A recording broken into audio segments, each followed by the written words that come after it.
दोस्तों, मोदी जी ने डुबकी लगाई थी लक्षद्वीप में और डूब गया मालदीव।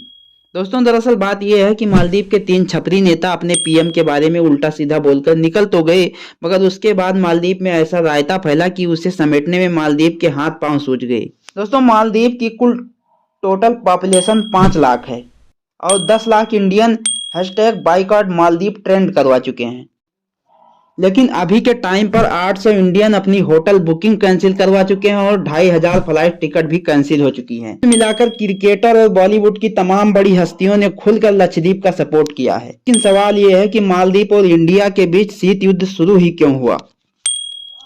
आखिर क्यों एशिया की सबसे छोटा देश मालदीव, जो भारत का एहसानमंद होने के बजाय भारत से ही पंगा ले रहा है? दोस्तों, दरअसल बात यह है कि मालदीव के प्रेसिडेंट मोहम्मद मोइज्जू 17 नवंबर 2023 को मालदीव के 8वें राष्ट्रपति बने।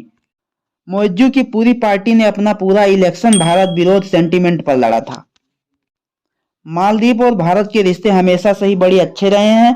मालदीव के पिछले राष्ट्रपति इब्राहिम मोहम्मद सालिह भी भारत के समर्थक थे, लेकिन मोइज्जू की party people national Congress Bharat के खिलाफ माहौल बना रही थी।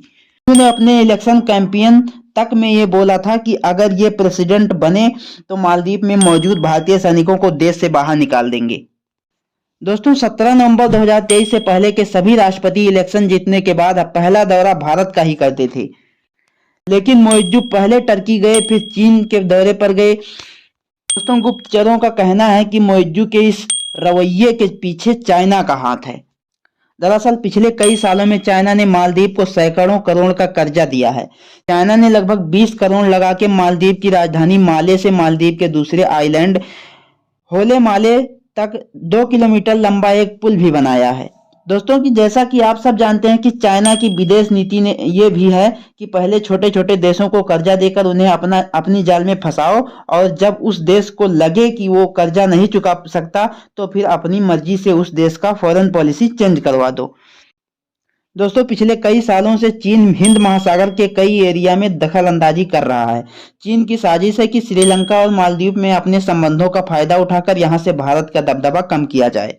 मालदीव में भी जब मोइज्जू जैसे कुछ छपरी नेताओं को ये समझ में आ गया कि अब चीन का कर्जा नहीं चुका सकते, तो वह भारत विरोधी पॉलिसी पर चलना उनकी मजबूरी बन गई।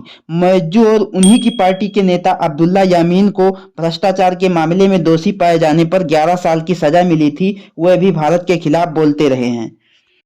दोस्तों, मोइज्जू राष्ट्रपति बनने के तुरंत बाद भारतीय सैनिकों को जाने को कहना, फिर अपनी पहली ऑफिशियल विजिट पर भारत न आकर चाइना चले जाना, उनके सरकार के 3 मंत्रियों का ट्विटर पर भारतीय पीएम को गाली देना उनकी इसी जहरीली सोच का नतीजा है।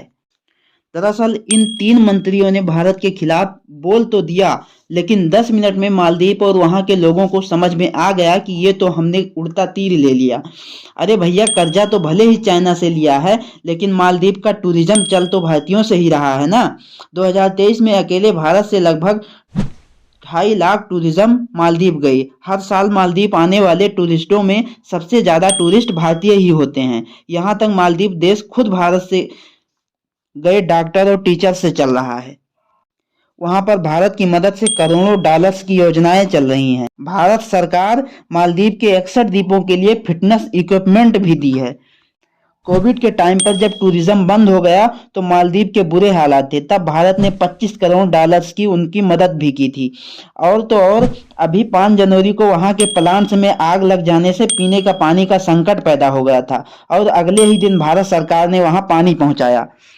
मतलब आप सिर्फ इस घटना से मालदीव की हैसियत का अंदाजा लगाइए कि जो देश पानी के पीने के लिए भारत पर इस हद तक निर्भर है, वहां पर कुछ छपरी मंत्रियां सोशल मीडिया पर भारतीय पीएम को गाली दे रहे हैं। मतलब इनसे ज्यादा मंद बुद्धि और कोई हो सकता है क्या? अब आते हैं एहसानमंद होने वाली बात पर। ये मोइज्जू और उनके छपरी मंत्री जो आज भारत को गाली दे रहे हैं, क्या उन्हें नहीं पता कि अगर आज भारत ना होता तो मालदीव में लोकतंत्र ही ना होता और ना ही वहां के छपरी नेता पैदा होते? भारत ही था जिसने मालदीव देश को एक नहीं कई बार बचाया। दरअसल कहानी ये है कि एशिया के कई देशों की तरह मालदीव भी कई सालों तक अंग्रेजों का गुलाम रहा, और साल 1965 में मालदीव अंग्रेजी हुकूमत से आज़ाद हुआ। सन 1978 में आज़ादी के बाद अब्दुल गयूम इब्राहिम नासिर को हटाकर वहां के दूसरे राष्ट्रपति बने और लगातार 30 सालों तक वे राष्ट्रपति बने रहे। हुआ यूं कि 78 में अब्दुल्ला गयूम के राष्ट्रपति बनने के बाद अगले 10 सालों तक उनके तख्ता पलट की 3 बार कोशिशें की गईं। पहले 1980 में, फिर उसके बाद 1983 में और तीसरी सबसे दमदार कोशिश हुई 1988 में। तारीख थी 3 नवंबर 1988। मालदीव के राष्ट्रपति अब्दुल गयूम भारत आने वाले थे। उस वक्त भारत और मालदीव के रिश्ते बड़े अच्छे थे, इतने अच्छे कि अब्दुल गयूम को लाने के लिए भारतीय विमान भेजा गया था। मालदीव के एक बिजनेसमैन थे लातिफी। ये उस वक्त अब्दुल गयूम को उनके पद से हटाना चाहते थे और इन्हें पता था कि उस काम के लिए उनको आदमी चाहिए। और उस वक्त श्रीलंका का एक आतंकी संगठन हुआ करता था, People's Liberation Organisation of Tamil Eelam. इन्हीं की मदद से उनके 200 आतंकी मालदीव में घुसा दिए। ये लोग बस इंतजार में थे कि इधर गयूम भारत जाएं और उधर राष्ट्रपति भवन पर कब्जा कर लिया जाए। लेकिन जिस दिन गयूम को भारत जाना था तभी भारत सरकार ने ये संदेश भिजवाया कि आज हमारे पीएम को किसी काम में कहीं जाना पड़ रहा है, आप कल आ जाइए।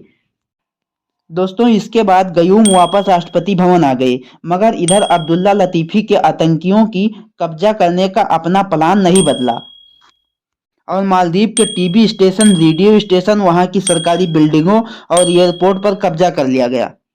राष्ट्रपति गयूम को अपनी जान बचाने के लिए सेफ हाउस में छिपना पड़ा।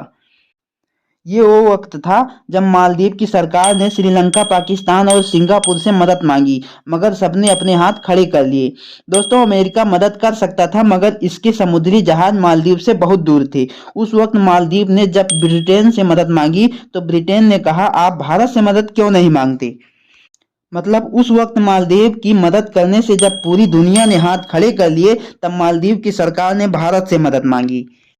और आपको जानकर हैरानी होगी कि मालदीव के मदद मांगने के 10 घंटे के अंदर भारत के पैरा कमांडो मालदीव पहुंच चुके थे।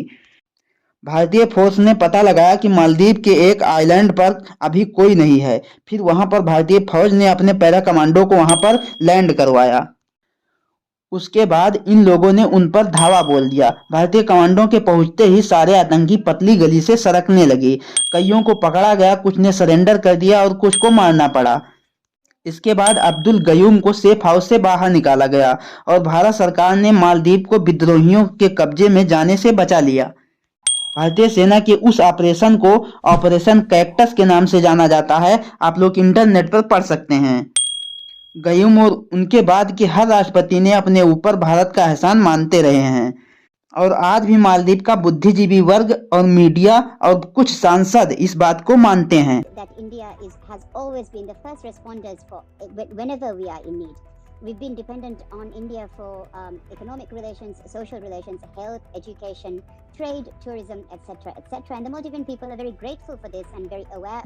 और मालदीव के कुछ कट्टर इस्लामिक नेता जो आज भारत को गाली दे रहे हैं, उन्हें बताना पड़ रहा है कि फिर अपना थोड़ा सा अतीत जान लो, कहां से बचे हो और किसने बचाया है।